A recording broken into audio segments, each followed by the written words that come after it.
Hello, my name is Tammy Brown, and I'm an actor, director, and board member for the Womxn Project.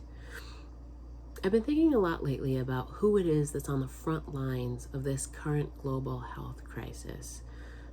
Did you know that over 70% of grocery store cashiers, 89% of home care workers, and 91% of nurses are women?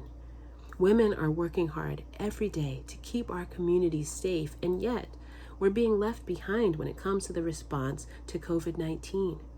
And this is particularly true for women of color who live at the intersection of racial, gender, ethnic, and other forms of bias that make it all but impossible for us to navigate the systems and institutional structures we need to care for our families and to get care. This pandemic is creating new obstacles with far-reaching implications for the ability of women of color and for all people to survive and thrive. Did you know women are more likely to be the primary caregivers at home? So now we're juggling remote learning for our children with various demands at work and caring for our children and our elders. And many women of color are the primary wage earners for their families. But the wage gap and our overrepresentation in low-wage jobs with little or no protections means that we are more likely to lose our jobs, less likely to have any paid time off, and less likely to have enough savings to get us through difficult financial times like these. On top of that, our right to plan our families and control our futures is under attack as lawmakers try to use this crisis to take away our access to abortion care. Businesses are getting bailouts while families struggle to make ends meet. Immigrants are expected to pick the food we eat in fields under harsh conditions with inadequate protections, and yet they're being left out of relief programs. We demand better. We demand more. That's why I'm excited by the launch of We Demand More, a coalition of organizations and activists using our collective power to fight for the women workers who are on the front lines of the COVID-19 crisis and who are most vulnerable to its impact. This new effort is ensuring that we get real COVID-19 relief that respects our needs and does not leave marginalized communities out. Congress should prioritize our health and safety ahead of corporations. That means real and robust paid family and medical leave programs, and ensuring that our healthcare workers have the equipment that they need, and that all workers have basic labor and civil rights protections. It also means ensuring that impacted communities have a meaningful seat at the table, informing our understanding of the crisis, shaping interventions, and building evaluations. Congress needs to get life-saving and sustaining relief to our communities now. But it also needs to ensure that policies and programs do not deny protections based on immigration status. We should increase nutritional benefits and expand resources for rapid rehousing and address shelter needs.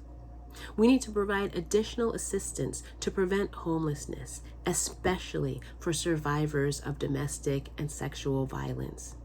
And we need to equip landlords with the ability to respond responsibly to the crisis by halting evictions and foreclosures. We must strengthen unemployment benefits and put an immediate end to the public charge rule, which threatens the status of immigrants who use assistance programs. Congress must close the gaps in healthcare and stop attacks on reproductive health. And this includes abortion. We need to make sure everybody has the opportunity to get health care coverage. And we need to guarantee that COVID-19 treatment and testing will be free with no cost sharing, including currently ineligible immigrants. We need to strengthen Medicaid programs and community-based services so that older people and people with disabilities are not treated as though they are expendable or that they're ignored. And let me be clear, closing the gaps in healthcare also includes abortion care. No more bans or waiting periods and bans on telemedicine. Let's get rid of the restrictions on mailing abortion pills and policies that take away coverage. Abortion care is essential. We need to make sure that if somebody needs to get care, they can get it without huge obstacles or financial burdens or without having to cross state lines, putting themselves at further risk. Congress should make sure that our women and families are safe. We can invest in supports for survivors of domestic and sexual violence in the U.S. and globally who are experiencing increased danger during this period of stay-at-home orders. We can release individuals from jails, prisons, and detention centers, including families held in ICE custody, pregnant people, the elderly, people who are housed in pretrial detention, or people who are incarcerated based on technical parole or probation violations, or people who are nearing the release date. Our communities need care, not cages. Let's let these people out and keep them safe in their communities.